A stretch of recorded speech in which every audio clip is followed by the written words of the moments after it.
represent, and you'll be acknowledged. Good morning, Ramon Gord, CVM News. Things are heating up, certainly politically, with calls for resignations and threats to the Prime Minister, allegedly. What do you make of these developments, and especially the lead up to a general election? I must confess I didn't hear that very clearly. I don't know if anybody heard it and could just repeat it. I'm saying things are heating up politically, especially in the lead up to the next general election, with calls for resignations and the police presence outside the Prime Minister's home yesterday. What do you make of those developments in relation to, the upcoming election? How do you feel about the political climate? Jens, you want to answer that? Yes, as was said earlier, we do not condone any form of threats being made to anyone who practices within this space or to any individual at all.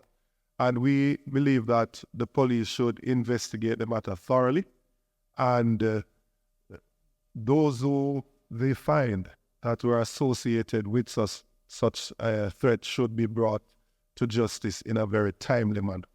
And that's what we are limited to saying today, because we do not have any better information on what took place.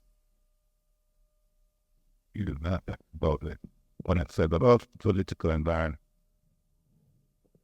So, Bole, Yeah. the matter, as we have read in the report, is to be referred to the Financial Investigation Division, Edmund Campbell, with the company. Clearly, the Prime Minister's statutory declaration, well, they have said that it cannot be certified until the FID, I suppose, conducts an investigation and produces its findings from that investigation. You know that annually the Integrity Commission publishes the Prime Minister and the opposition leader's statutory declaration, and next month, that is in October. What would be your suggestion, if any, to the FID in order to facilitate the process in terms of allowing the Integrity Commission to be able to, as quickly as possible, make a decision on the Prime Minister's statutory declaration? We're talking about 3 years now, effective next month, that the Prime Minister's statutory declaration has not been certified. So what would be your suggestion to the FID as they approach their investigation? Well, first of all, I don't think it's appropriate for me to make suggestions to the FID as to how they should conduct their responsibilities, functions, and obligations. All I would say is that I think that the Parliament should cooperate in the referral of the matter to them, to the FID. In any event, I think the FID should, of its own motion, embark on the reference and look into the matter thoroughly. As has been said, the report raises significant issues that need further investigation. They touch on not only illicit enrichment, but I believe the inquiry of the FID must look at money laundering as well, and conspiracy, as Mr. Knight, King's Counsel, mentioned. But I would just say that how they go about it is up to them. I would just ask that they enter on the reference quickly and do their work thoroughly. Suggesting is that it is not fair to have the Prime Minister hanging in the balance in the run-up to a general election. So I'm just wondering, in terms of expedition, the resources that the FID may need. I don't know if they may need additional resources, but when I said your suggestion, what I was hinting at, do you believe that the resources should be provided, whether from overseas, forensic support, whatever it is that they need to be able to conduct an investigation very quickly? Well, our position is that the Prime Minister should resign and that the investigation should proceed. In terms of resources, yes, the FID must be adequately resourced to do the investigation. That, I think, is a basic requirement for there to be both fairness and thoroughness, and so that the outcome of the investigation can enjoy the trust and confidence of the public. But may I say, Edmond, it's a very important question that you have asked. And it has highlighted the conundrum in which we find ourselves, because the directions would have to come from the highest possible level to ensure that the resources are provided and to assist with all that the FID would need to proceed quickly. And the question which is raised is, would the Prime Minister, in fact, having regard to these fulsome allegations, have an interest in having it expedited before a general election? That we don't know the answer to. But if it illustrates The conundrum. the conflicts which arise because of this situation. Which is why I've said he's put Jamaica in an untenable position, because he's the head of government, and these are agencies that fall within the public sector and are part of the state and the government. So it's really an unprecedented and very, very difficult situation the country is in. Embarrassing as well, locally and internationally. Sure. Siobhan Campbell, Nationwide News. Two questions, Mr. Golick. The first, you suggest that the criminal investigation into the Prime Minister is incomplete. But wouldn't that criminal investigation in terms of illicit enrichment and breaches of the Integrity Commission Act and the Corruption Prevention Act be concluded on the basis that the Director of Prosecutions for the Integrity Commission says the Prime Minister has no case on those fronts to answer to? No, the ruling of the Director of Corruption Prosecutions is only on one aspect of it, and that was to do with some bank accounts that the Prime Minister's parents had, on which he had been added as a signatory. And she said that there wasn't a basis for saying that he knowingly failed to include them in his declaration. In order to be culpable for that, he would have to show that he deliberately did that. And she said, well, but that's really a relatively minor part of what this report is about, despite what your radio station had suggested in the run-up to the table. The major aspect of this is to do with the complex and seemingly irregular transactions involving the Prime Minister and his companies. And that is what needs to be properly and fulsomely investigated. And the Integrity Commission has indicated that they've taken it as far as they can go, and they're recommending that it be referred to the FID to be completed. And we support that call. The next question is essentially a two-parter. If the Integrity Commission felt it was so necessary to refer the matter to the FID, why have they not done so to this point when they have a MOU with the FID that allows them to essentially share information and to coordinate? And then why add to that their call essentially for the Parliament to endorse it? Why not simply go ahead and make that referral? I can't answer those questions. I think you have to direct those questions to the Integrity Commission. The report is a report by a Commission of Parliament, which is the Integrity Commission, is a Commission of Parliament. They report to Parliament. So they saw fit, I think, to call upon the Parliament to support the recommendations that they were making. But I'm not in a position to answer the first aspect as to why or whether they have or haven't. I really don't know. They may have. We don't know. Owen Francis from the Galena. In the report, the final recommendation from the Director of Investigation spoke to parliamentarians and the public servants buying shares in public companies and, of course, some private companies. And concerns were raised about insider trading.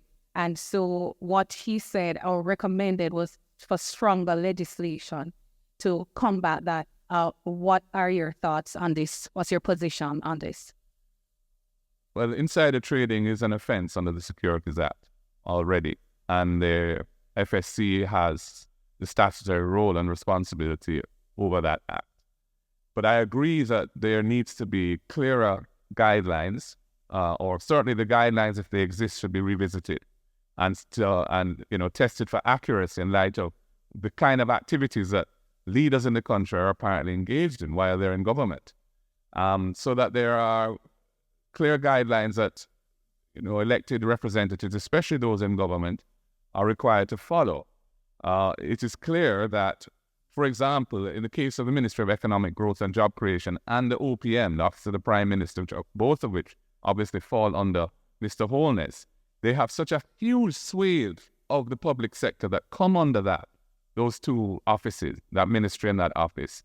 And with the Prime Minister being responsible for board appointments in the plethora of public bodies that come under his portfolio responsibilities. For him as a minister, or indeed Mrs. Holness as his wife, to be involved actively in commercial activities that are regulated by those bodies or seek permits or approvals from them, creates real possibilities of conflicts of interest. So I understand why the Integrity Commission have raised that point, and I do support the call for there to be further developed rules and guidelines that can inform how, if at all, persons in these kinds of positions may or may not engage in these activities. Yeah, so what was the call about that? The Director of Investigation thought the first time that he has made recommendations regarding conflict of interest matters. Previously, he made recommendations in regard to Westcon, that investigation that was done regarding the Prime Minister. And there was another investigation that he did where he suggested that the government should contemplate, or the Parliament contemplate, the legislation together to deal with the whole question of conflict of interest. What are your thoughts on that?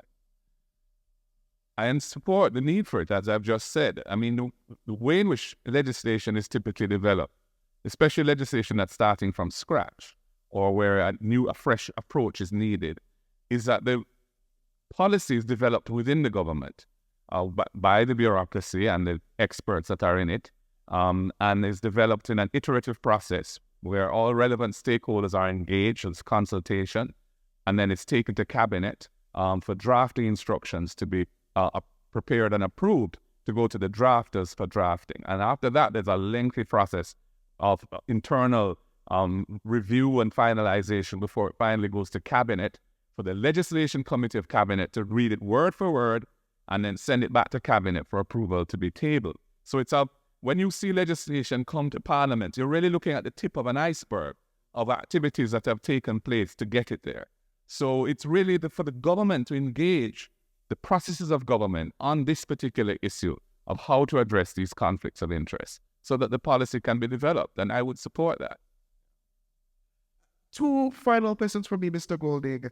The first is, would you at least agree that the commissioners of the Integrity Commission and the members and the directors should face the oversight committee to answer further questions regarding this matter, considering the report has now been tabled and essentially the gag clause has been lifted? And the second question is, would you support now, in light of what has happened over the past few months with the Integrity Commission, that said gag clause be removed from the Integrity Commission Act? I think the issue of the so-called gag clause is obviously a live one for the media, and they have been for a long time complaining about it. It has a history as to why it's there, based on past events prior to the Integrity Commission even coming into existence.